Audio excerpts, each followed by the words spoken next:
Bonjour tout le monde. Une nouvelle ouverture sur Everdrift, sûrement le set le plus mal aimé de 2025, malgré le fait qu'il soit dans mon top 3. Pour le jeu, on a plein de super cartes très intéressantes, comme le Monument à la Résilience, ça serait une super carte dont j'ai besoin en plus. Les 5 carcasses mécaniques ont toutes des effets très intéressants, je trouve. Et on a plein de nouveaux véhicules, qui est un type d'artefact que j'adore, et certaines montures sont vraiment extrêmement puissantes, comme Bœuf au pavois, extrêmement fort dans un deck +1/+1 et même ailleurs. Artistiquement, c'est un peu plus en demi-teinte, déjà à cause des traitements alternatifs qui sont bien trop nombreux et incohérents.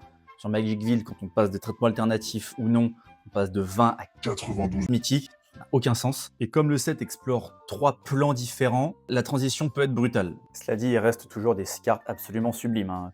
La Azorette est magnifique. La Akira Slide de Chandra, c'est juste génial, rien que pour la référence. Et on a aussi d'autres petites cartes comme l'unité de secours aérienne, qui est une peu commune que je trouve tout à fait magnifique. Archifielleux de Chefette, de God Machine, dont j'aime beaucoup la proposition. Et plein d'autres. Bref, encore une fois, il faut allumer la caméra. Hop, on fait ça, et c'est parti. Allez, c'est parti pour l'édition mal aimée de 2025. Hop. Alors, on va commencer avec un mécanicien audacieux. Évidemment, on s'intéresse toujours aux artistes. Bon, ça, c'est de la merde, hein, c'est pour le sceller. Un clone de foudre. Siphonner le carburant. Illustration intéressante. Noyer le moteur. Laga Crash Venin.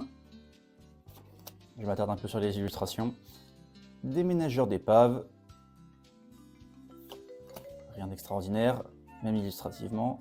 Rat de moteur. Briser l'élan, ça c'est une très bonne carte, avec une très belle illustration. Dimitri Bourmac. Les fameux légendaires peu communes. Tyrox. Piste de course, très bonne carte pour donner la célérité dans toutes les couleurs. Veilleuse de Mu. Oui. Oh. Ok, en plus d'être une des meilleures cartes du set, j'en avais besoin pour un deck. Victor Sal. Salès plutôt. Monument à la Résilience. Une carte extrêmement puissante, extrêmement belle. Patrouille Limon. Voiture Slime. Une forêt full art et de la merde. Très satisfait de cette ouverture, notamment pour ces 4 cartes. Moi j'aime beaucoup les terrains full art de Everdrift. Intéressez-vous aux artistes qu'on a vus dans cette ouverture, c'est très important, et à la prochaine. Et non, t'en fuis pas si vite, j'ai encore une super chose à te montrer.